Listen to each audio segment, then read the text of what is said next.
5 kebohongan yang dijadikan alasan Zionis Israel jajah bangsa Palestina.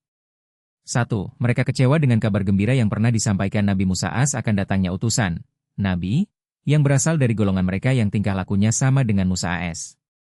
Ternyata, utusan itu bukan dari Bani Israel, Ishak, melainkan dari keturunan Ismail AS, keduanya putra Nabi Ibrahim AS, yakni Muhammad Shallallahu Alaihi Wasallam. Dalam buku The Testament of Moses disebutkan, Musa memberikan satu kitab pada pengikutnya yang bernama Yosua, Yusha, bin Nun, sebelum ia wafat. Dalam buku tersebut disebutkan akan muncul seorang nabi yang ditunggu-tunggu bersama kekuasaan yang diberikan Tuhan padanya setelah 250 pekan wafatnya Nabi Musa AS. Dalam kepercayaan Yahudi, 1 pekan dimaknai dengan 7 tahun. Musa mengatakan, nabi itu tidak akan muncul sebelum lewat 250 pekan dari waktu wafatnya Musa. Atau setelah 251 pekan. Jadi, bila dikalikan dengan 7 tahun, masa itu adalah selama 1750 hingga 1757 tahun kemudian. Buku yang terkuak pada 1861 di kota Milan, Italia, di perpustakaan Ambrosian itu, disebutkan Nabi Musa AS meninggal dunia pada 1183 sebelum Masehi, SM. Bila angka ini ditambahkan dengan tahun Masehi, awal kelahiran Nabi Isa AS, maka tahun kelahiran Nabi akhir zaman itu antara 567-574 M. Siapakah dia? Itulah Nabi Muhammad Shallallahu Alaihi Wasallam yang lahir pada 21 April 571 M. Dalam Taurat dan Injil disebutkan, Nabi akhir zaman itu namanya adalah Ahmad. Orang Nasrani menafsirkan, kedatangan Nabi akhir zaman itu adalah kemunculan Isa untuk kedua kalinya. Orang Yahudi, Bani Israel, lantas menimpakan kekesalannya kepada umat Islam. Sebab Nabi akhir zaman itu milik orang Islam demi kepentingan umat manusia di seluruh dunia. Satu-satunya yang bisa mereka, Israel, lakukan hanya pada bangsa Palestina. Karena, menurut mereka, Yerusalem di Palestina adalah tanah yang dijanjikan Tuhan untuk mereka. 2. Yang menyebabkan orang Israel terus-menerus menggempur Palestina dan berupaya menghancurkan Masjid Al-Aqsa, karena mereka percaya bahwa Haikal Sulaiman, Solomon Temple, adalah Masjid Al-Aqsa yang ada sekarang ini. Sebab, disitulah dahulunya kuil Sulaiman berada. Mereka percaya, di bawah Masjid Al-Aqsa terdapat tabut, sebuah kotak yang berisi kitab Taurat dan sejumlah barang milik Musa dan Harun serta barang milik Sulaiman AS, yang membawa ketenangan. Dalam kepercayaan Yahudi, siapa yang menemukan dan mendapatkan tabut itu, maka dia akan menguasai seluruh dunia. Karena itulah, Israel tak henti-hentinya melakukan penggalian dan membuat terowongan ke bawah Masjid Al-Aqsa untuk mencari tabut tersebut.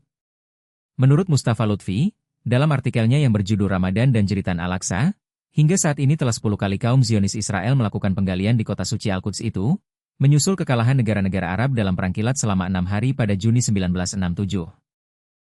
Selain itu, Israel menganggap, sebelum didirikan Masjid Al-Aqsa, disitulah dahulunya berdiri kuil Sulaiman. Menurut versi Yahudi, kuil Sulaiman merupakan lambang kekuatan sehingga sangat berguna dalam situasi terkini di dunia internasional.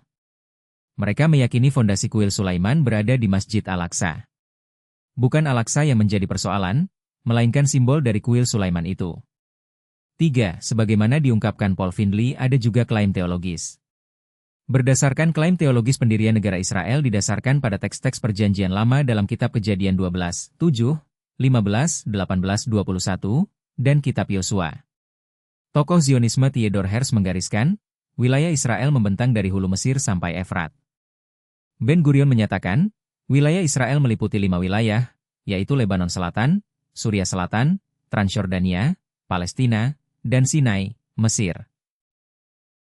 Rabbi Yehuda Fisman, pada Komite Penyelidikan Khusus PBB tanggal 9 Juli 1947 menyatakan, wilayah Israel membentang dari hulu Mesir sampai Efrat meliputi Lebanon dan Suriah.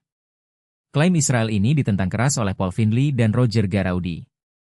Menurut keduanya, bangsa Yahudi, Israel, bukanlah penduduk pertama di Palestina.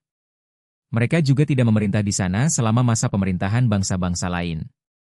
Para ahli arkeologi modern secara umum sepakat bahwa bangsa Mesir dan bangsa Kanaan, Palestina, telah mendiami wilayah Palestina, sejak masa paling kuno sekitar 3000 SM hingga 1700 SM.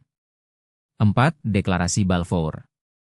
Ketika Palestina dikuasai oleh dinasti Turki Utsmani, 1876-1909 M, kaum Yahudi terus berusaha untuk mengambil wilayah Palestina dari kekuasaan ini. Tokoh Zionis Israel, Theodor Herz, berusaha membujuk Sultan Abdul Hamid II untuk mengembalikan Palestina ke tangan Israel.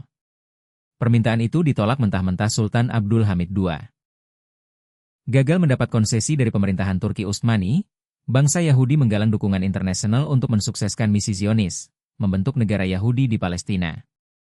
Dukungan utama datang dari Inggris hingga akhirnya keluarnya Deklarasi Balfour, diambil dari nama Menteri Luar Negeri Inggris, Arthur James Balfour, pada 2 November 1917 kepada Presiden Federasi Zionis Inggris, Lord Rothschild.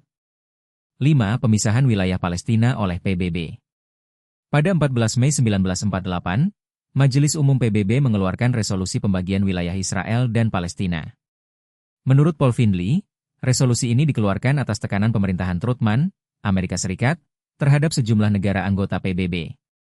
Pemungutan suara di MU PBB menghasilkan 33 suara setuju pembagian wilayah tersebut, sementara 13 suara menolak dan 1 suara abstain. Deklarasi itu menyebabkan wilayah Palestina terbagi 3. Pertama, negara Yahudi mencakup 57% dari total wilayah Palestina dan meliputi hampir seluruh wilayah yang subur, dengan perimbangan penduduk 498.000 Yahudi dan 497.000 Arab.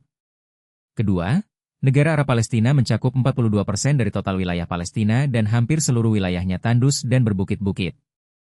Perimbangannya, 10 rib.